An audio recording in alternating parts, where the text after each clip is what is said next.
Hello everyone. मैं Supriya Sonalika political science के इस क्लास में आप सभी का स्वागत करती हूँ।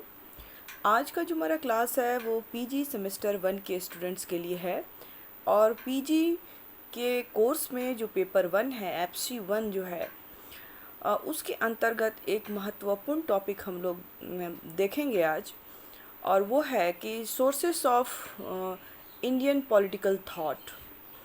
जो राजनीतिक विचारधारा है उसके स्रोत क्या क्या हैं, उन स्रोतों की चर्चा है आज के क्लास में हम लोग करेंगे।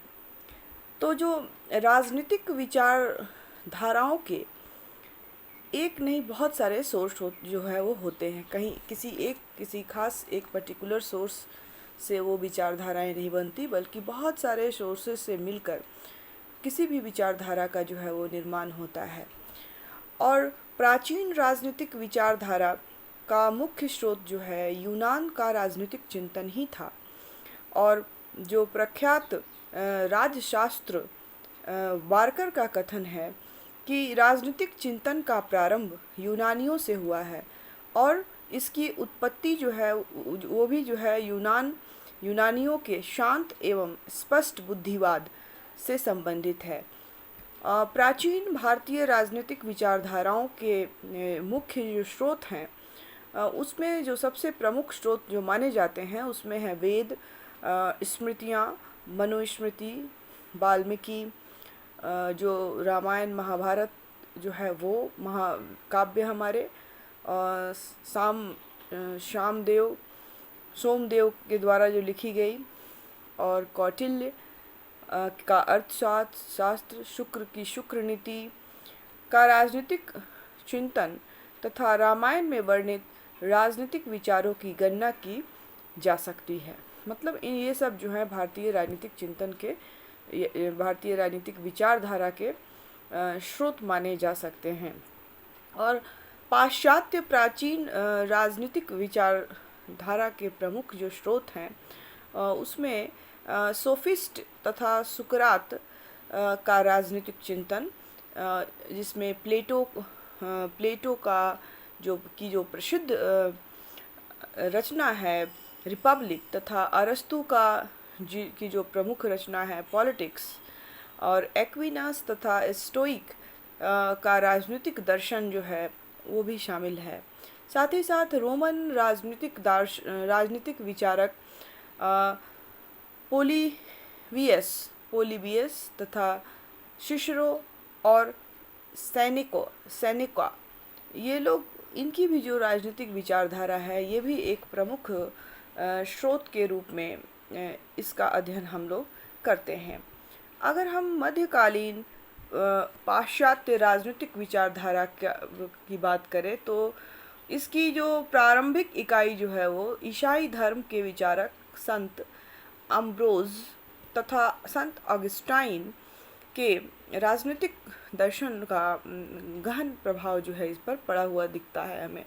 और उत्तर मध्यकालीन पाश्चात्य चिंतन के प्रमुख स्रोत जो हैं वो सेंट थॉमस एक्विनास और जॉन सेलिशबरी और मार्सिलियो ऑफ द पादुआ और जॉन ऑफ पेरिस, दांते आदि राजनीतिक जो है लोगों की जो राजनीतिक विचारधाराएं हैं वो भी एक विचारधारा के प्रमुख स्रोत के रूप में उनका अध्ययन किया जाता है। अगर आधुनिक पाश्चात्य राजनीतिक विचारधारा की बात करें तो आधुनिक पाश्चात्य राजनीतिक विचारधाराओं के जो प्रमुख स्रोत हैं उसमें मैकियावेली, जिनका जीवन काल 1469 से 1527 था, थॉमस हॉब्स, जिनका जीवन काल 1588 से 1679 था, जॉन लॉक, जिनका जीवन काल 1632 से 1704 था, और जीन जैक रूसो, इनका जीवन काल 1712 से 1778 था। बेंथम, इनका जीवन काल 1748 से 1832 था, और जे.एस. मिल, जिनका जीवन काल 18 1806 से लेकर 1873 तक है, और टी.एच. ग्रीन जिनका जीवन काल जो है 1836 से 1882, और कार्ल मार्क्स इनका जीवन काल 1819 से 1883, तथा फ्रेडरिक हिगल इनका जीवन काल 1770 से 1831 आदि राजनीतिक विचारक रहे हैं। मतलब ये जो हैं आधुनिक विचारक जो रहे हैं, और इन लोगों ने जिस भी सिद्धांत का प्रतिपादन किया है, जो भी विचारधाराएं दी हैं, तो वो भी एक बहुत ही महत्वपूर्ण सोर्स है विचारधारा को जानने का, समझने का, के स्रोत के रूप में उसका उपयोग जो है वो किया जाता है। और ये जो विचारक हैं जिनका वर्णन मैंने अभी किया, Machiavelli, Hobbes, Locke, Green, Bentham, Mill, Marx आदि, हेगल, लोग इन लोगों की जो हमने चर्चा की, तो इन विचारकों के ग्रंथों ने आधुनिक राजनीतिक विचारधाराओं की प्रवृत्ति को अत्यधिक प्रभावित किया है। जैसे मैकियावेली की प्रिंस, हॉब्स की प्रिंस उनकी पुस्तक का नाम है, प्रसिद्ध पुस्तक जो मैकियावेली की है वो उसका नाम प्रिंस है। हॉब्स की लेवियाथन, हॉब्स की जो प्रसिद्ध पुस्तक है उसका नाम लेवियाथन है। लॉक की जो प्रमुख पुस्तक है उसका नाम टू ट्रीटिज ऑन गवर्नमेंट है। और जे रूसो की जो प्रमुख कृति है वो है सोशल कॉन्ट्रैक्ट। मॉन्टेस्क्यू की जो महत्वपूर्ण कृति है उसका नाम है स्पिरिट ऑफ लॉ। और जो बेंथम की जो महत्वपूर्ण पुस्तक है वो है the introduction to the moral and legislation. और उसी तरह जे.एस. मिल की जो प्रमुख कृति है वो है लिबर्टी। और जो टी.एच. ग्रीन हैं उनकी जो महत्वपूर्ण पुस्तक है वो है lectures on the English revolution, and दूसरी जो उनकी पुस्तक है वो है lectures on the principles of political obligation. तो ये जो है ग्रीन की महत्वपूर्ण पुस्तक है। और मार्क्स की जो प्रमुख पुस्तक है वो है communist manifesto and dance capital. तो इसके 3 खंड हैं, और आदि पुस्तकों ने आधुनिक राजनीतिक विचारधाराओं के उदय में महत्वपूर्ण भूमिका अदा की है। ये सब जितनी भी पुस्तकें हैं सभी राजनीति से संबंधित हैं, और सभी अपने समय की सबसे प्रमुख है, और इनकी प्रासंगिकता आज भी बनी हुई है। आज भी यह एक महत्वपूर्ण स्रोत के रूप में हमारा मार्गदर्शन करते हैं इनकी पुस्तकें, इनमें लिखे हुए विचार। और इस तरह से राजनीतिक विचारधारा को समझने में इन पुस्तकों का बहुत ही महत्वपूर्ण रोल होता है, और स्पेशली जो आधुनिक राजनीतिक विचारधाराओं की जो है प्रकृति है उसको समझने के लिए। और जो अर्वाचीन पाश्चात्य राजनीतिक विचारधारा है में उसका आंदोलन या उपागम का जो केंद्र बिंदु जो रहा है वो रहा है व्यवहारवाद। और व्यवहारवाद के विकास में मुख्य योगदान किसका है, तो जो व्यवहारवाद है उसके विकास में महत्वपूर्ण योगदान ग्राहम वाल्शा का रहा है। और इनकी जो प्रसिद्ध पुस्तक रही है ह्यूमन नेचर इन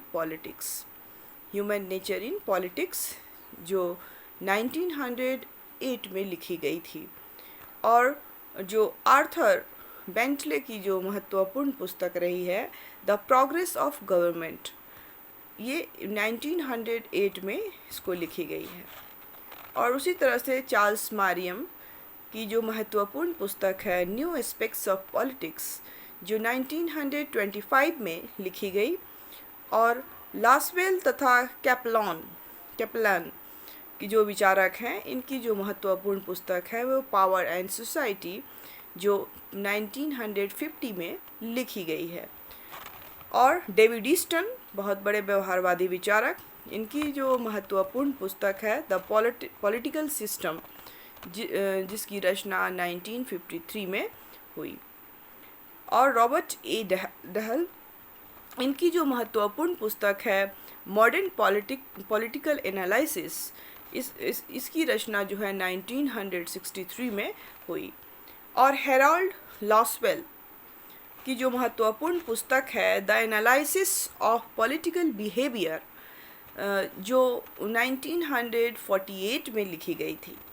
और आमंड एवं कोलमैन जो हैं एक प्रमुख विचारक हैं, इनकी जो पुस्तक है the politics of the developing areas, the politics of the developing areas 1960 में ये लिखी गई।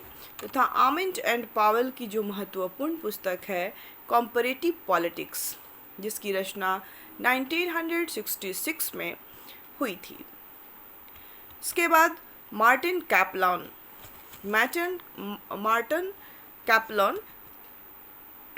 जो अंतर्राष्ट्रीय संबंधों में इंटरनेशनल पॉलिटिक्स जो है उसके में उनकी रचनाएं इनकी मिलती हैं।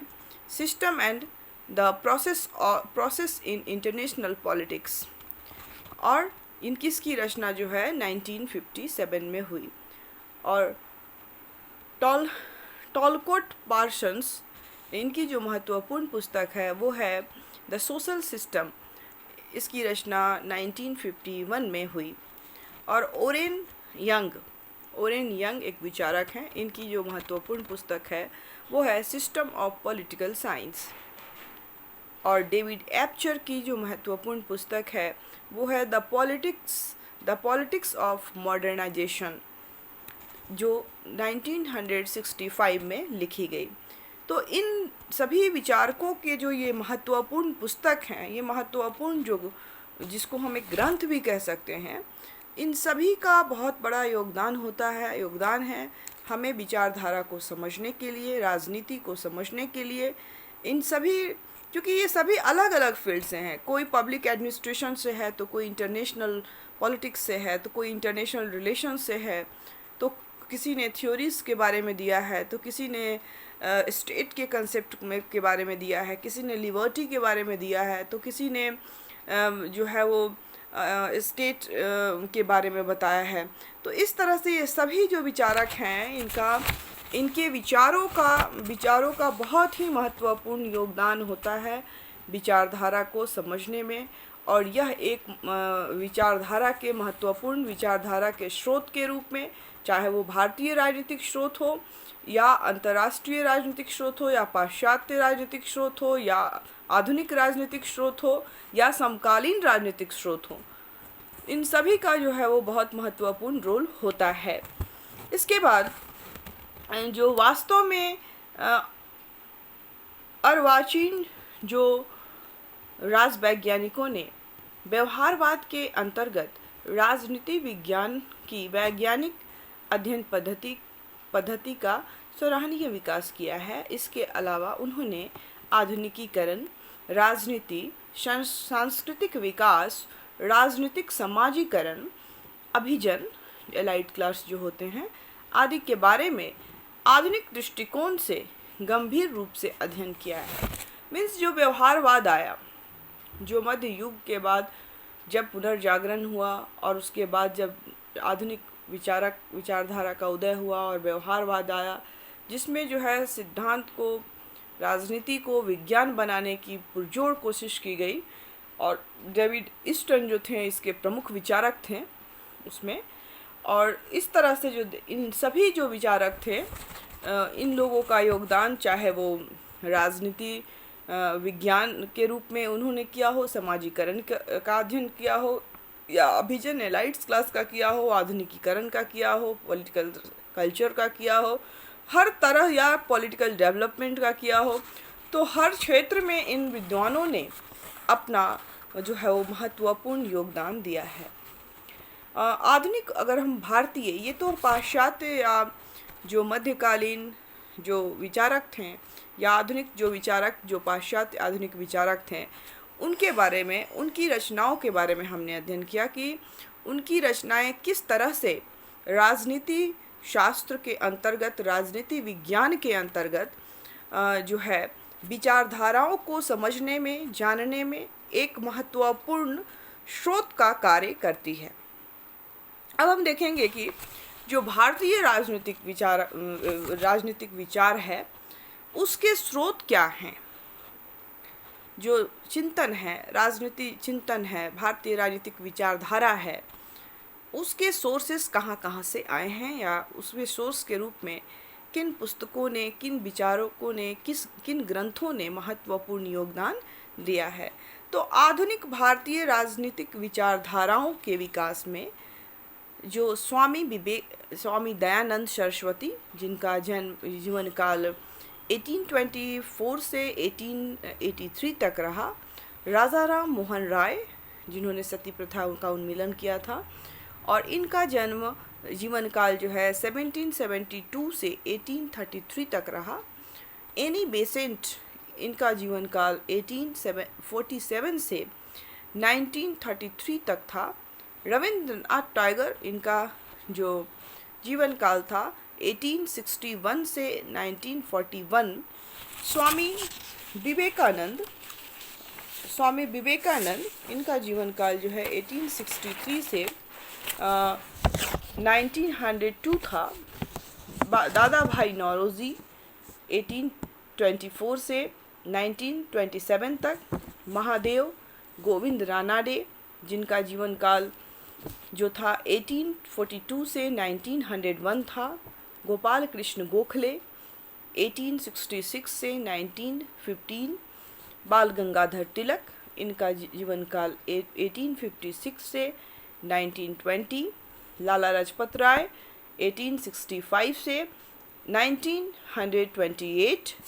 अरविंद घोष, इनका जीवन काल 1872 से 1950। महात्मा गांधी 1869 से 1948। बी.डी. सावरकर, इनका जीवन काल 1883 से 1966। जवाहरलाल नेहरू 1889 से 1964। एम.एन. रॉय 1887 से 1954। और जयप्रकाश नारायण ने के सामाजिक राजनीतिक चिंतन का विशेष योगदान रहा है। अगर भारतीय राजनीतिक चिंतकों या विचारधाराओं की बात करें तो इन सभी विचारकों का जो विचार थे वो एक महत्वपूर्ण भारतीय विचारधारा के स्रोत के रूप में उसका जो है हम अध्ययन करते हैं, उनका अध्ययन जो है वो हम लोग करते हैं। और जो हिंदू राष्ट्रवाद की राजनीतिक विचारधारा के विकास का जो श्रेय है वो बंकिम चंद्र चटर्जी, जिनका जीवन काल 1838 से 1894 था, और परतंत्र भारत में राष्ट्रवाद के दर्शन की दो प्रकार की धाराओं का विकास हुआ। जब हम लोग गुलाम थे उसमें दो तरह की विचारधाराओं का जो है वो उदय हुआ या विकास हुआ। उसमें पहला था पंथ निरपेक्ष राष्ट्रीय आंदोलन और दूसरा था सांप्रदायिक राष्ट्रीय विचारधारा। तो इन दोनों विचारधाराओं का भी जो है वो काफ़ी योगदान रहा है भारतीय राजनीतिक चिंतन के क्षेत्र में, या भारतीय राजनीतिक विचारधारा के स्रोत के रूप में। इसके बाद ये तो पुस्तकें थी, लोग जो विचारक थे, चाहे वो प्राचीन हो, यूनानी हो, सोफिस्ट हो, मध्यकालीन हो, आधुनिक हो, समकालीन हो, या भारतीय आधुनिक विचारक हों, तो इनकी जो पुस्तकें थी, इनकी जो विचार थे, इनकी जो कृतियाँ रचनाएं थी, वो जो है एक महत्वपूर्ण विचारधारा के रूप में उनका प्रयोग जो है वो किया जाता है। इसके बाद जो दूसरा महत्वपूर्ण विचारधारा का जो स्रोत होता है वो है राष्ट्रीय और अंतर्राष्ट्रीय अभिलेख। जो अभिलेख होते हैं वो भी एक बहुत ही महत्वपूर्ण विचारधारा के स्रोत के रूप में उनको जाना जाता है। और राष्ट्रीय तथा अंतर्राष्ट्रीय अभिलेखों, राजनीतिक संस्थाओं द्वारा पारित प्रस्ताव तथा देश का संविधान राजनीतिक विचारधारा के अन्य महत्वपूर्ण स्रोत हैं। जो अखिल भारतीय राष्ट्रीय कांग्रेस द्वारा राष्ट्रीय आंदोलन के कालखंड में समय समय पर पारित जो प्रस्ताव हैं, संयुक्त राष्ट्र संघ का जो संविधान है, चार्टर जिसको कहते हैं, और जो अखिल भारतीय हिंदू महासभा द्वारा पारित जो टाइम टाइम पे जो पारित होते हैं प्रस्ताव वो हैं। और स्वतंत्र भारत में कांग्रेस द्वारा लोकतांत्रिक समाजवाद संबंधी पारित प्रस्तावों ने राजनीतिक विचारधारा के उदय एवं विकास में महत्वपूर्ण योगदान दिया है। तो इस तरह से इन सभी का बहुत ही योगदान है। अगर ब्रिटेन के संवैधानिक विकास में महान चार्टरों ग्रेट चार्टर्स ने उल्लेखनीय भूमिका निभाई है, जैसे कि मैग्ना कार्टा 1215 का जो महान आज्ञा पत्र जिसको कहते हैं मैग्ना कार्टा या अधिकारों का पत्र, अधिकारों का याचना पत्र जो 1628 में हुआ, और अधिकारों का बिल ऑफ राइट्स जिसको कहते हैं जो 1689 में हुआ। तो इन सभी ये तीनों जो डॉक्यूमेंट्स थे उसका बहुत ही महत्वपूर्ण रोल था ब्रिटेन के संवैधानिक विकास में। और ब्रिटेन में उदारवादी लोकतंत्र के विकास में भी इनका बहुत बड़ा योगदान था। और गैटेल के शब्दों में राज्यों के कार्यालय अभिलेख राजनीतिक विचारधारा के सर्वाधिक महत्वपूर्ण स्रोत का काम करते हैं। इनमें लिखित संविधान, संसदीय विधि, अध्यादेश, न्यायिक निर्णय, घोषणा पत्र, विभागीय सूचनाएं, संधियां, राजनयिक पत्र व्यवहार आदि सभी जो हैं इसमें शामिल होते हैं और सभी एक स्रोत के रूप में उनको हम देख सकते हैं। तीसरा जो महत्वपूर्ण जो स्रोत है वो है धार्मिक तथा साहित्यिक ग्रंथ।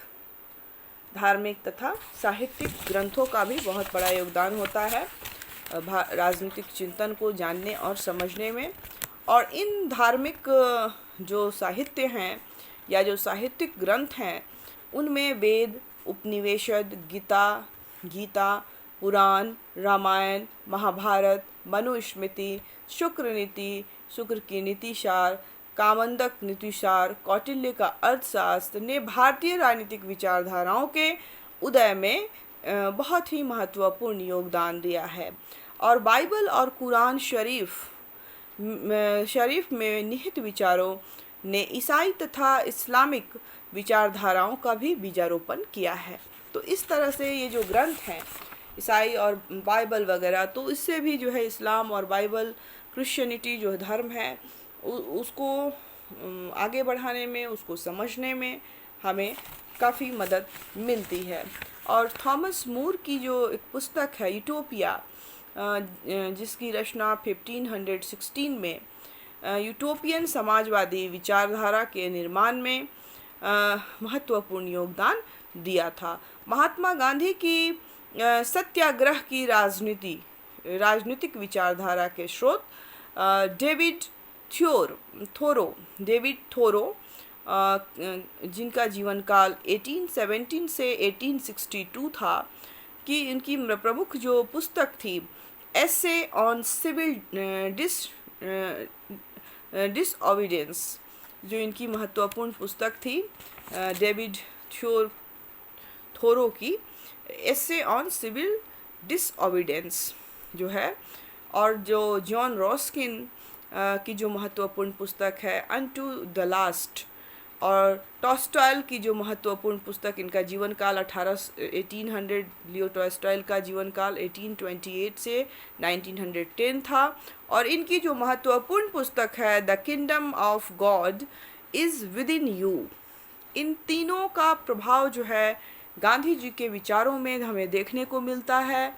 और जो गांधी जी के जो विचार थे उससे हमें इनको समझने में या इनकी जो पुस्तकें हैं उनको ठीक से समझने में हमें गांधी जी को समझने में काफ़ी महत्वपूर्ण इन विचारधाराओं का योगदान रहा है। इसके बाद जो महत्वपूर्ण स्रोत के होते हैं विचारधारा के, उसमें आते हैं कुछ राजनेता, कुछ ऐसे लीडर्स समय पर होते हैं जिनको जो है हम नहीं भुला सकते। और ऐसे जो लीडर्स हैं उनकी जो विचारधाराएं हैं उनके साथ साथ उनकी विचारधाराएं भी एक तरह से अमर हो जाती हैं। तो वो भी एक महत्वपूर्ण स्रोत के रूप में उनका अध्ययन जो है वो हम लोग करते हैं।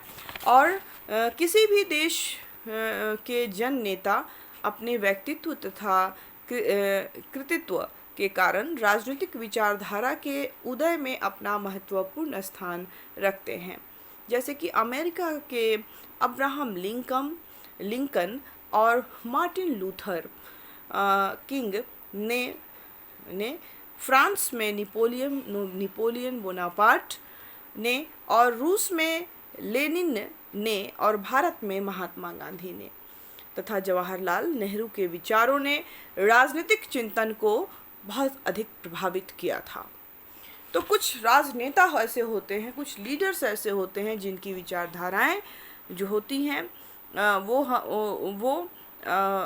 हमें जानने और समझने या विचारधारा के स्रोत के रूप में उनके हम विचारों को पढ़ते हैं, समझते हैं। और इस तरह से भारत में महात्मा गांधी के चिंतन के आधार पर गांधीवाद तथा सर्वोदय की राजनीतिक विचारधारा का उदय हुआ, और पंडित जवाहरलाल नेहरू ने लोकतांत्रिक समाजवाद के विकास में उल्लेखनीय महत्वपूर्ण भूमिका निभाई है। ठीक है, तो इस तरह से हम देखें तो इन दो जो प्रभावशाली जो इंडिया के जो नेता थे, लीडर्स थे, तो इन राजनेताओं का भी जो है के जो विचार हैं वो भी एक महत्वपूर्ण स्रोत के रूप में हम इनका प्रयोग जो है या यूज़ जो है विचारधारा को समझने में, जानने में करते हैं। इस प्रकार जो है राजनीतिक विचारधाराओं के उदय और विकास में राजनीतिक विचारकों के चिंतन, जन नेताओं के प्रचलित सामाजिक राजनीतिक रचनाओं के बारे में जो विचार और महान धार्मिक तथा लौकिक ग्रंथों में निहित उपदेश जो हैं आदि की भी महत्वपूर्ण योगदान होती है। तो मतलब अगर हम विचारधारा की बात करें, अगर हम भारतीय sources of Indian political thought की बात करें, तो इसमें बहुत महत्वपूर्ण योगदान अलग अलग विचारकों का रहा है।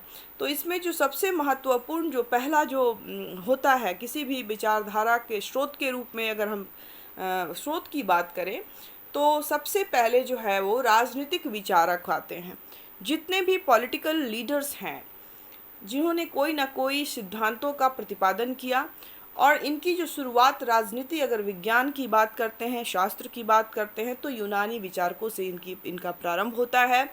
और जो एरिस्टोटल, सोक्रेट्स आदि जितने भी प्राचीन यूनानी विचारक थे, और उसके बाद जो भी मध्यकालीन विचारक हुए जिसमें ईसाई धर्म से संबंधित जो विचारक थे, सेंट थॉमस एक्विनास और ऑगस्टाइन, और भी जो थे Marcello of the Padua, Thomas Aquinas, ये सब विचारक थे। और आधुनिक जो पाश्चात्य राजनीतिक विचारधारा के स्रोत थे उसमें लॉक, हॉब्स, रूसो, बेंथम, मिल, ग्रीन, फ्रेडरिक हीगल, मार्क्स आदि के नाम जो हैं वो प्रमुख हैं, या इनकी जो रचनाएं हैं, इनकी जो कृतियां हैं, इनकी जो विचारधाराएं हैं वो एक महत्वपूर्ण स्रोत के रूप में कार्य करती हैं।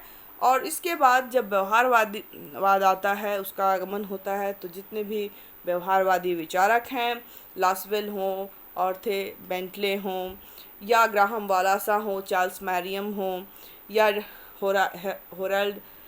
रॉल्ड लासवेल हों, मार्टिन कैप्लॉन हैं, आमंड एंड कोलमैन हैं, डेविड ईस्टन हैं।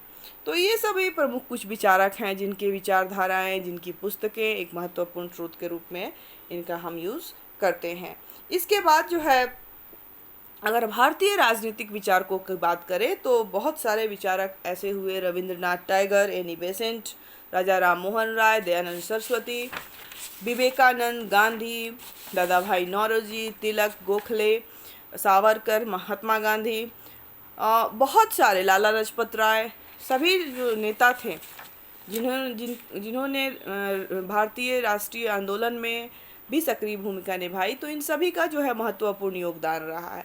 तो अगर राजनीतिक विचारधाराओं का अध्ययन करना है तो हम राजनीतिक विचारकों का अध्ययन जो है एक महत्वपूर्ण स्रोत के रूप में काम करते हैं। उसके बाद जो राष्ट्रीय और अंतर्राष्ट्रीय अभिलेख हैं उनका भी महत्वपूर्ण रोल होता है। जो टाइम टू टाइम पर जो प्रस्ताव पारित होते हैं, संवैधानिक विकास होता है, उनसे भी हम अध्ययन करते हैं।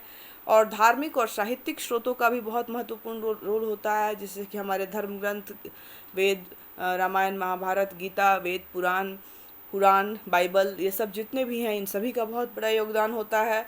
और जो राजनेता होते हैं उनका भी व्यक्तित्व और उनकी विचारधाराएं जो है वो भी बहुत महत्वपूर्ण होती हैं। और इस तरह से ये सभी मिलकर हमें किसी भी विचारधारा को समझने में और किसी भारतीय राजनीतिक चिंतन को चिंतन के जो भारतीय राजनीतिक जो विचारधारा के जो हैं स्रोत के रूप में, इन सभी का हम संगठित रूप में अध्ययन करते हैं। और इस तरह से इनके द्वारा हम राजनीति को अच्छी तरह से समझने का प्रयास करते हैं और उसमें होने वाले निरंतर जो परिवर्तन हैं उनका अध्ययन हम करते हैं।